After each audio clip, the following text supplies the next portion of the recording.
आज हम सबसे पहले आपको यह बताएंगे कि 22 जनवरी को राम मंदिर के गर्भगृह में रामलला की कौन सी प्रतिमा स्थापित होने वाली है। यानी जब आप जाएंगे राम मंदिर में तो गर्भगृह में आपको भगवान श्री राम की कौन सी प्रतिमा देखने को मिलेगी। मंदिर के गर्भगृह के लिए 3 मूर्तिकारों ने भगवान राम के बाल स्वरूप की प्रतिमा बनाई थी, जिनमें बेंगलुरु के जी.एल. भट्ट, मैसूर के अरुण योगीराज और राजस्थान के एक मूर्तिकार सत्यनारायण पांडे शामिल थे।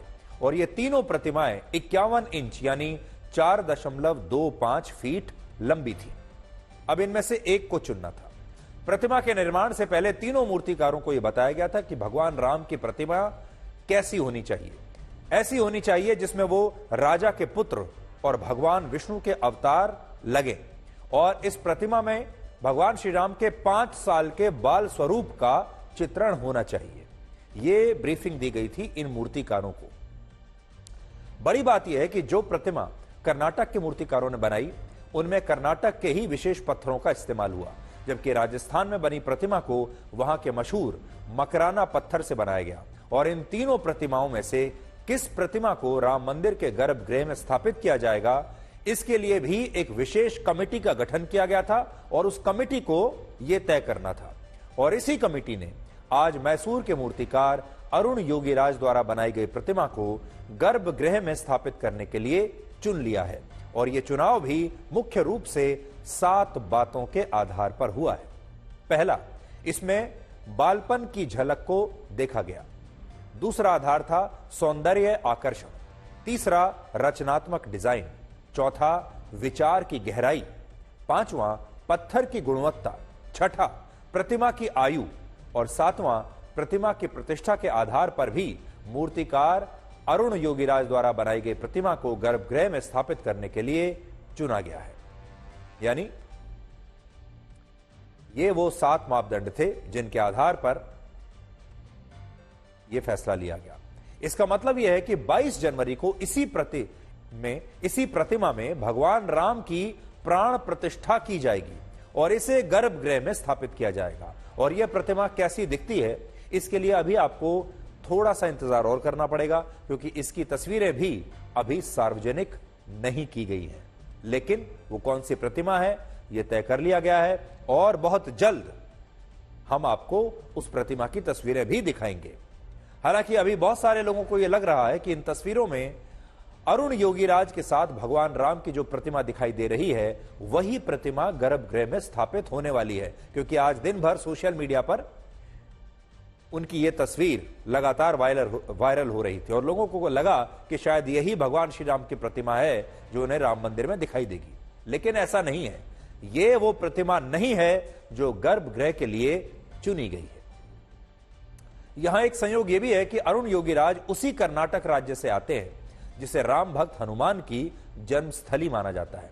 और आपको याद होगा, कर्नाटक में विधानसभा चुनाव के दौरान वहां बजरंग बली पर बहुत राजनीति हुई थी। लेकिन आज जब राम मंदिर के लिए भगवान राम की प्रतिमा आई है तो उसे बनाने वाले मूर्तिकार कर्नाटक से ही आते हैं। अरुण योगीराज के बारे में एक खास जानकारी आपके लिए यह भी है कि इंडिया गेट पर नेताजी सुभाष चंद्र बोस की जो प्रतिमा स्थापित की गई है उसका निर्माण भी उन्होंने ही किया था। और केदारनाथ में आदि शंकराचार्य की जो प्रतिमा स्थापित हुई वो भी अरुण योगीराज ने ही बनाई है। यानी एक बहुत ही प्रतिष्ठित शिल्पकार और कलाकार हैं। उनका पीछे का 2 जो बड़ी प्रतिमाएं उन्होंने बनाई हैं उन दोनों की तस्वीरें हम आपको दिखा रहे हैं।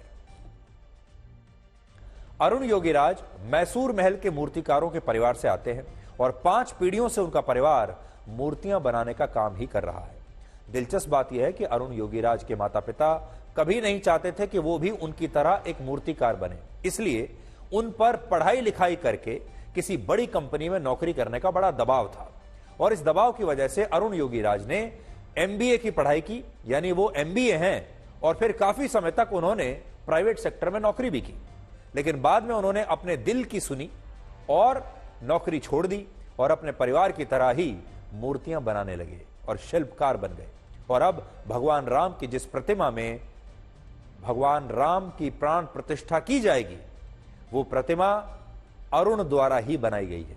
जिसमें भगवान श्री राम का वर्ण यानी उनका रंग गहरा नीला होगा।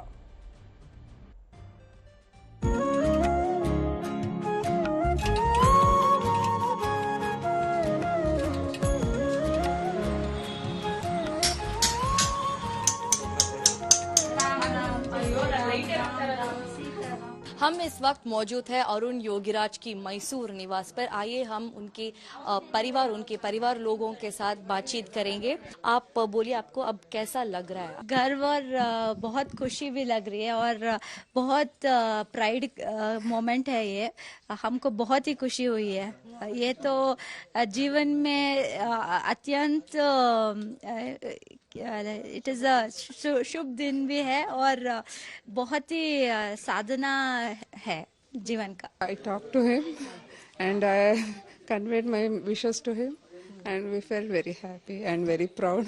Really, it's an overwhelming day and overwhelming moment for me to receive the news that my brother Arun Yogiraj, my father name is Yogiraj, that Ramlalla Murthy, what he had made has been selected. It's a very gracious moment to me and my family.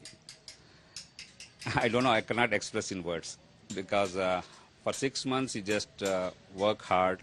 It's like a 5 to 6 years old Rama, how at that age he is looking, and the workout came very cleanly and neatly, and the result is right in front of us. अब देखिए कितने सम्मान की बात है पूरे परिवार के लिए भी और अरुण के लिए भी कि उनकी प्रतिमा को, उनके द्वारा बनाई गई प्रतिमा को भगवान राम के मंदिर में चुना गया है वहां पर स्थापित करने के लिए। ये किसी के लिए भी कितने सम्मान की बात है और कितने पुण्य की बात है। अब हम आपको ये बताते हैं कि पद्म पुराण, भागवत पुराण और महर्षि वाल्मीकि के रामायण में भगवान श्री राम के रंग, रूप और उनकी शारीरिक संरचना को लेकर क्या वर्णन किया गया है। और यह बात हम आपको क्यों बता रहे हैं, वो इसलिए क्योंकि आप सबकी कल्पना में भगवान राम का एक रूप है। आपने भगवान राम की जो तस्वीरें हैं या तो कैलेंडर्स पर देखी हैं या आपने धार्मिक पुस्तकों में देखी हैं, और या फिर जो रामायण नाम का सीरियल टीवी पर आया करता था, बहुत सारे लोग अरुण गोविल को ही भगवान राम समझने लगे थे। लेकिन हम सब के दिमाग में, हम सब के दिल में भगवान श्री राम की जो तस्वीर है, जो छवि है, वो हमारी कल्पना के आधार पर है। और कल्पना कैसे बनती है? जो हमने अपने आसपास देखा है, जो उनके चित्र देखे हैं, जो मंदिरों में उनकी मूर्तियां देखी हैं, उसके आधार पर हम अपनी एक कल्पना बनाते हैं। लेकिन क्या भगवान श्री राम वैसे ही दिखते थे जैसा कि आप और हम कल्पना करते हैं? जैसी उनकी तस्वीरें, जैसे प्रतिमाएं हमें अभी तक देखने को मिलती हैं किताबों में या मंदिरों में? तो आज सबसे पहले आपको वो बताते हैं। रामायण के अनुसार भगवान श्री राम का वर्ण यानी उनका रंग मेघ वर्ण और नील कमल के समान गहरा नीला था। उनकी आंखें कमल पत्र के समान थी, जिसके लिए रामायण और शास्त्रों में पद्म पत्राक्ष, कमल पत्राक्ष और कमल लोचन जैसे शब्दों का उल्लेख किया गया है, प्रयोग किया गया है। उनकी भौहें लंबी और रमणीय थी। उनके लिए शुभ्रू शब्द का उपयोग किया गया है। उनकी नाक चेहरे के अनुरूप सुडौल और बड़ी थी और उसके लिए रामायण में एक खास शब्द का उल्लेख किया गया है और वो है चारु नाशिकम। उनका मुख पूर्णिमा के चंद्र के समान था, जिसके लिए शरद चंद्र शब्द का उपयोग होता है। उनके दांत मोतियों के समान थे जो चमचमाते रहते थे, जिन्हें रामायण में सुंदरम कहा गया है, सुंदरानम कहा गया है। उनके होंठ बिंब फल के जैसे थे और रामायण में इन्हें बिंब होष्ठम कहा गया है, जिसके अनुसार भगवान श्री राम के होंठ उगते हुए सूर्य की तरह लाल थे। इसके अलावा उनका गला शंख के समान, कान बड़े थे जिनमें कुंडल शोभा बढ़ाते थे।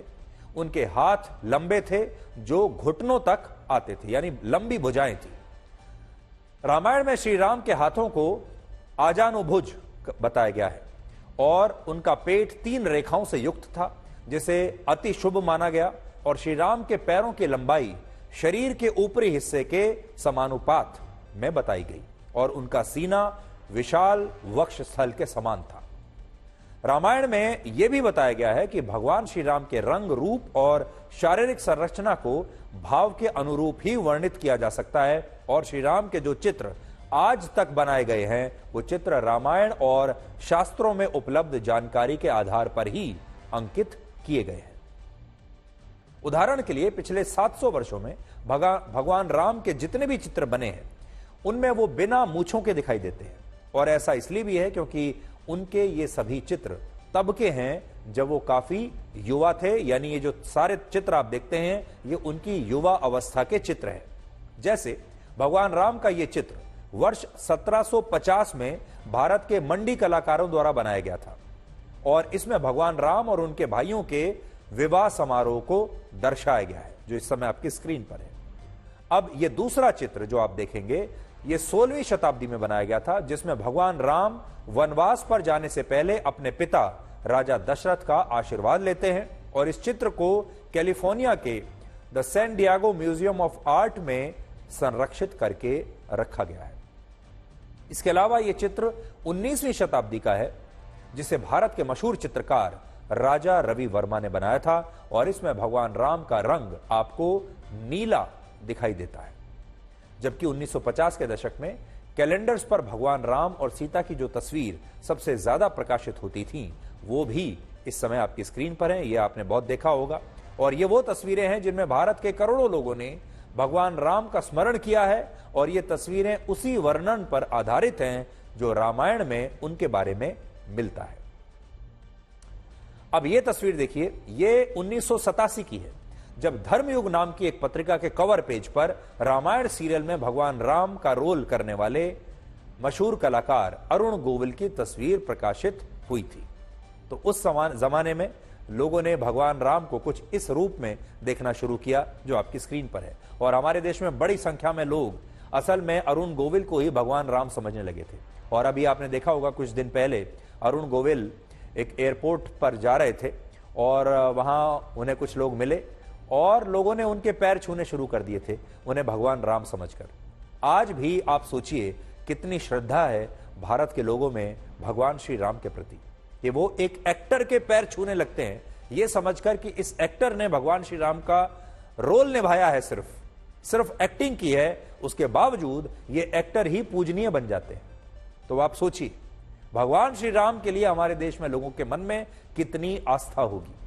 यानी पिछले लगभग 700 वर्षों से हम भगवान राम को इन्हीं चित्रों और अलग अलग रूपों में देखते चले आ रहे हैं और मौजूदा पीढ़ी अभी भगवान राम को शायद अरुण गोविल के रूप में ही याद रखती होगी क्योंकि उन्होंने ही वर्ष 1987 में आए मशहूर रामायण सीरियल में भगवान राम का किरदार निभाया था।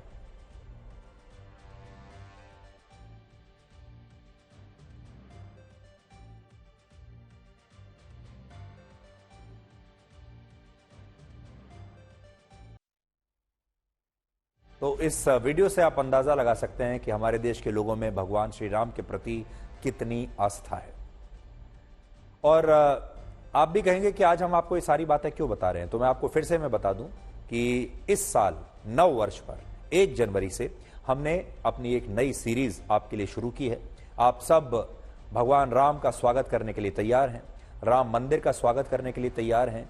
आप में से ज्यादातर लोग राम मंदिर एक न एक दिन जरूर जाएंगे, लेकिन राम मंदिर में जाने से पहले क्या आप अपने राम को अच्छे से समझते हैं?